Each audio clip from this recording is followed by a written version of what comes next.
What is the difference between inner relationship focusing and meditation? Some of you might be new to focusing, so let's start with some information about what focusing really is. Focusing is a structured process that involves paying attention to one's inner bodily felt sense about something that's alive in us. And this might be feeling nervous about an upcoming trip, but not exactly knowing why. Or there is a niggle about a past situation where you wished you would have responded differently, and now you're continuing to ruminate about that situation, about how you responded. Or another example could be being stuck in a problem-solving process and unable to find the next step or the next solution to keep going. And so again, you might not know exactly what this feeling is about, yet you're sensing something isn't normal, something is missing, or is just simply out of tune. And I'm sure you know that quote, "It's madness to do something over and over and to expect a different result." What happens these days is that we're trained to use the mind and really focus on our mental capacities, rehashing the same thoughts and ideas. And it's easy to become trapped in a cycle of rumination where we're unable to find new perspectives and new solutions to move forward and to make progress, because the mind is stuck in these habitual tracks. And that means that it's quite likely that we overlook important aspects of our experience, such as physical sensations or feelings that could lead us to unmet needs. And of course, we often ignore our intuition. And focusing can help us break this cycle, encouraging us to shift our attention away from our thoughts, our mind, to our bodily felt sense.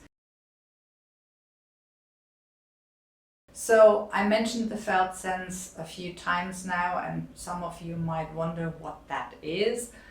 And the felt sense is a really key concept in focusing. I would describe it as a holistic experience which takes in everything like bodily sensations and emotional responses, memories that are coming up, thoughts as well.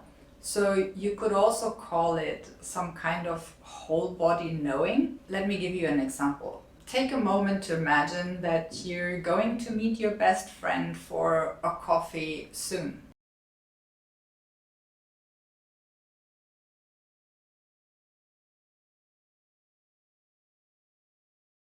What kind of overall feeling do you notice within meeting them soon?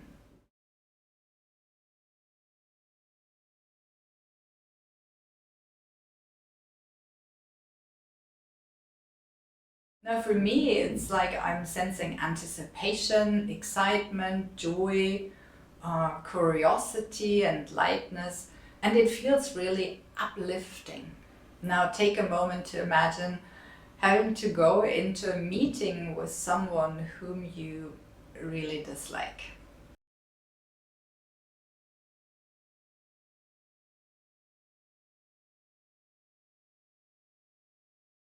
And then again, pay attention to how that feels in your body.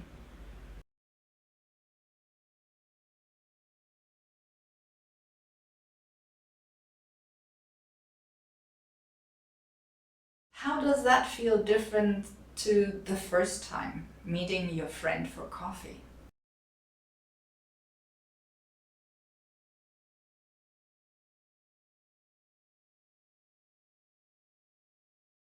So I can describe what is here for me like as a sinking feeling in the stomach, some sense of drag, an inflating feeling in the chest. It just feels yikes. So in the structured focusing process, you pause, you bring your awareness inward to your body's inner area, and then you wait for this felt sense to help you gain further insights into the issue that you're working on. And often towards the end of a practice session or a session, you will reach a deeper understanding that it also then leads to a felt inner experience of calm, peace, and ease. So what are the differences?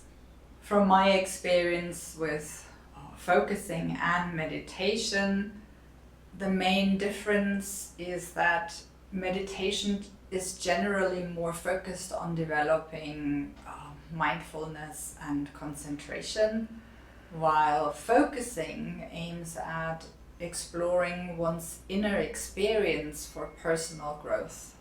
And so let's look at some structural differences in practice and in process.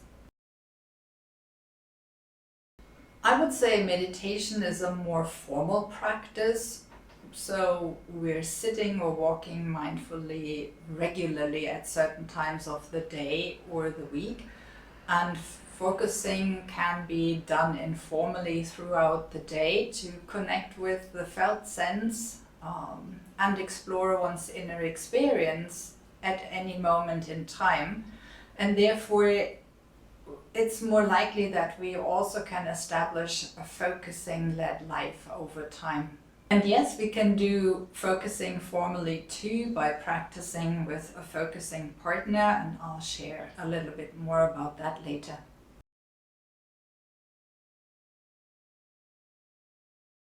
Meditation, I would say, is also more a self-directed practice. Yes, there are guided meditations, but generally one will do it alone or in a group. And yet even in a group, it's more about being in stillness with yourself. And as I just mentioned, in focusing, we often work with a focusing partner or a companion who can support the focusing process with some invitations or suggestions if the focuser requests that. So even in a focusing process, there can be lots of silence, but we also speak. So we share and we describe what we're experiencing, and the companion who listens closely to what the focuser shares reflects back what they heard. And so this reflection then helps the focuser to check in whether that's exactly what they experienced, whether that describes it well, and it helps them to remain connected to the experience. And so being listened to in a focusing way is really such a great gift.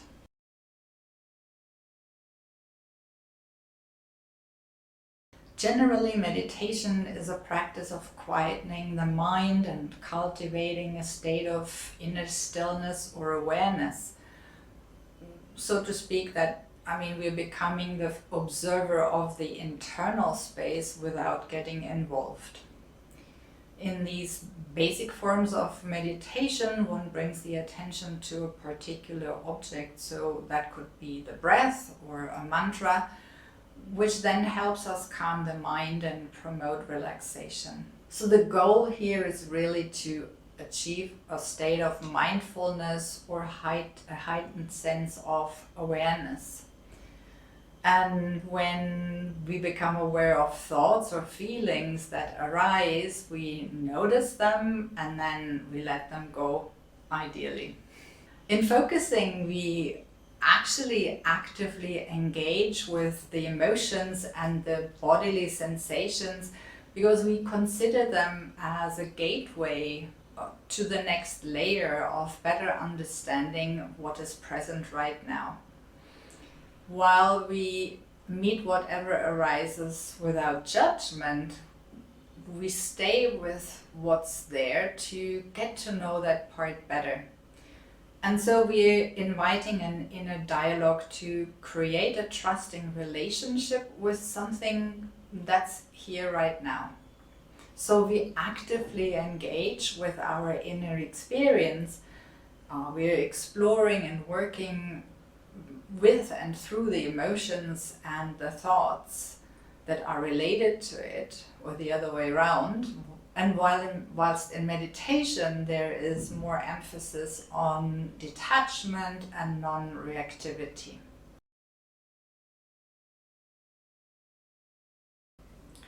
So meditation teaches us to still the mind, to be mindful, to be present, and to become peaceful in life, which doesn't include exploring our feelings. We're taught to let them go. And in focusing, we're encouraged to actually invite a fresh sense of the issue at hand, to curiously stay with what's present, to gain clarity about needs and wants, and to find a new way of being with something that's been previously difficult. And usually it's easier to be with that now after focusing and finding a solution that feels true to who we are, feels easier as well. There are, of course, also many similarities between focusing and meditation. Both are exceptionally compatible and great, valuable tools for navigating life. So rather than choosing one or the other, I find it's of great benefit to have both in your life for different reasons. Through focusing, individuals can learn to develop greater self-awareness, emotional regulation, resilience, and problem-solving skills, and therefore they improve, or focusing improves well-being and fosters personal growth. I find focusing such a gentle, compassionate, and supportive process to create meaningful relationships with alienated and ignored inner parts of us. And so with practice, focusing can become a valuable tool for navigating life's challenges and developing a more profound and nurturing connection with yourself. If you like this video, please subscribe to my channel, where I regularly post meditations with invitations to introspection and Q&A videos about relevant topics for your mental and emotional well-being. Thank you so much for being here today with me, and all the best. Until soon, take good care.